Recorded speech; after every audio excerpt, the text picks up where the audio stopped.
So hi friends, তোমরা কেমন আছো? আশা করছি তোমরা খুব ভালো আছো, আর আমিও খুব ভালো আছি।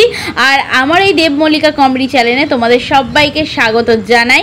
আর আজকে আমরা সোমবার দিন চলে এসেছি দক্ষিণেশ্বর মন্দিরে।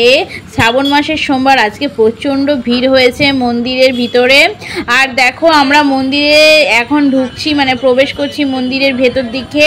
আর বাইরে এই সমস্ত জায়গায় প্রসাদ ডালা পাওয়া যায়, ভিতরেও আছে ডালা পাওয়া যায়, সেখানে ভিতর থেকেও তোমরা প্রসাদ কিনতে পারো বা বাইরে থেকেও তোমরা প্রসাদ কিনতে পারো মাকে পুজো দেওয়ার জন্য। আর আমরা ভিতর থেকেই প্রসাদ কিনেছিলাম, প্রসাদ কিনে মাকে পুজো দেওয়ার জন্য আমরা যাচ্ছিলাম। আর এদিকে খুব জায়গাটা অনেকটা বড় এরিয়া নিয়ে হয়েছে, যেহেতু ওই জন্য আমি ওকে বলেছিলাম যে আর ফোন টোন অন্য কোথাও জমা রাখতে হবে না, আমি দাঁড়িয়ে আছি, তুমি যাও, তুমি দাঁড়িয়ে থাকবে, আমি যাব, এরকম করে আমরা পুজোটা দিয়েছিলাম। তো প্রথমে আমি গিয়ে পুজোটা দিয়ে এসেছিলাম, তারপরে আমার বর গিয়েছিল। তো আমি পাশ থেকে মা কালীকে দেখেছিলাম, তো দারুণ লেগেছে। আর তাছাড়া আমি যখন পুজো দিতে গিয়েছিলাম তখন প্রচণ্ড ভিজে গিয়েছিলাম, যার জন্য আর শিব মন্দিরগুলো আমার ঘোরা হয়নি।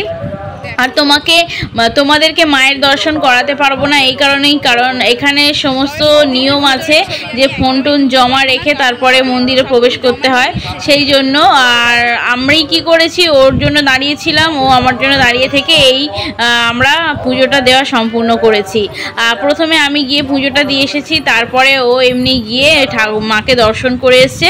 ও তো সামনাসামনি দর্শন করেছে আর আমি পাশ থেকে দেখেছি, মানে ভাবো কীরকম ভাগ্য আমার আর ওর কীরকম ভাগ্য। দেখো, আমি যাওয়ার জন্য এত মানে করলাম, নাচানাচি করলাম, আমি ভালোভাবে মাকে দেখতে পাইনি। আর ওখানে কি বলতো, এত ভিড় হওয়ার কারণে যে একদিক দিয়ে ঢোকাচ্ছে আর অন্য দিক দিয়ে বের করে দিচ্ছে তাড়াতাড়ি করে, এই সিস্টেম, এরকম সিস্টেম করেছে। এখন প্রায় সব মন্দিরে এরকম সিস্টেম হয়ে গেছে, যার জন্য মায়ের দর্শন পাওয়াটা খুবই মুশকিলের ব্যাপার। মানে ভাগ্যে থাকলে দর্শন হবে, আর তাছাড়া দর্শন হবে না, এমনই অবস্থা হয়ে গেছে এখন। আর যে কোনো মন্দির বলো, যাই বলো, যেখানেই যাই না কেন, যে বারেই যাই না কেন, মানে আমি যখনই যে বারেই যাই না কেন তখনই দেখি না ভিড়, সবসময় দেখি না চারিদিকে ভিড়ে ঠাসা। না পাই মাকে দর্শন করতে ভালোভাবে, না পাই বাবাকে দর্শন করতে ভালোভাবে। কিন্তু আমার বর একটা বুদ্ধি খাটিয়ে গেছে যে ও পিছন দিক দিয়ে ঢুকেছে, পিছন দিক দিয়ে ঢুকে সামনের দিক দিয়ে মাকে ভালো করে দর্শন করে তারপরে এসছে। তোমরা যারা আর কি নতুন আসবে এই দক্ষিণেশ্বর মন্দিরে, তাদের একটা কথাই বলে দিই যে খুব ভালো জায়গা, সব কিছুই ঠিকঠাক আছে, কিন্তু ফোন, মোবাইল, জুতো এই সমস্ত জমা রাখার জন্য একটা ওরা করেছে। তো সেখানেই গিয়ে তোমাদেরকে জমা দিয়ে রাখতে হবে, আর তারপরে তোমরা সপরিবারে মিলে মাকে দর্শন করতে পারবে, মায়ের পুজো দিতে পারবে। যাবতীয় তোমরা যদি এখান থেকে গঙ্গা জল, গঙ্গা মাটি আনতে চাও, সবই এখানের ব্যবস্থা আছে। তোমাদের যার যেরকম প্রয়োজন আছে তোমরা সেরকমভাবে সব কিছু নিয়ে নিতে পারো এখান থেকে। তবে মাকে পুজো দিতে তো অবশ্যই আসবে তোমরা। আর আমরা এসেছি, সত্যি খুব আনন্দ হয়েছে। আর অনেক দিন পরে আমরা ঘুরতে এসেছি বলে আরোই আনন্দ হয়েছে। আরও যদি তোমাদের কিছু প্রশ্ন থেকে থাকে এই দক্ষিণেশ্বর মন্দির নিয়ে, তো আমাকে জিজ্ঞাসা করতে পারো। তার প্রশ্নের উত্তর মানে যারা আর কি আমাকে কমেন্ট করে জানাবে, যদি কিছু জানার থাকে তো আমি তাদেরকে বলে দেব, ঠিক আছে। আর আমরা গিয়েছিলাম পুরোপুরি মেট্রো করে, এখান থেকে মানে আমরা বজবজ লোকাল ধরে গিয়েছিলাম আর কি, টালিগঞ্জ, ওখান থেকে আমরা মেট্রো ধরে পুরো দক্ষিণেশ্বর গিয়েছিলাম। আর আসার পথেও সেম একই জিনিস করেছি। তো এভাবেই আমরা গিয়েছি। আর বেশি খরচা নয়, আমাদের দুজনের 200 টাকা মাত্র খরচা হয়েছে। খাওয়া খরচা, ট্রেন ভাড়া, সমস্ত কিছু নিয়ে আমাদের 200 টাকা খরচা হয়েছে, বুঝেছো। জানি না তোমাদের বাড়ি যার যেরকম যেখানে বাড়ি তার সেরকম আর কি খরচাটা হবে। আর আমাদের বাড়ি এই মানে বজবজে যেহেতু, আর এখান থেকে চারিদিকে মানে যেখানেই যাও না কেন একটু কম খরচাই হবে। এই কারণেই যে আমাদের কাছাকাছি ট্রেন আছে, লোকাল ট্রেন, মেট্রো সব কাছাকাছি আছে, যার জন্য আমাদের বেশি খরচা হয়নি। তো 200 টাকায় আমরা সমস্ত কিছু করে নিয়েছি। 50 টাকা ডালা নিয়েছি, মাকে পুজো দিয়েছি। ওখানে 11 টাকা যেহেতু দক্ষিণা দিতে হয়, 1 টাকা খুচরো ছিল না বলে আমি 10 টাকা দক্ষিণা দিয়েছি। বাকিটা এবারে তোমরা যেরকমভাবে মাকে পুজো দেবে সেটা তোমাদের উপর ডিপেন্ড করছে, কীরকমভাবে ডালা নেবে, কে কীরকম পুজো দেবে। তবে ওখান থেকে যে আমি প্রসাদটা কিনেছিলাম সেটা সবাইকে যে দিতে পারবো সেরকম প্রসাদ নয়, তবে যদি মনে হয় বাড়ি থেকে কেউ কিছু কিনে নিয়ে যেতে পারো বা মাকে পুজো দেওয়ার জন্য তোমার যদি মনের ইচ্ছা হয় তো সেটা তোমরা কিনে নিয়ে যেতেই পারো।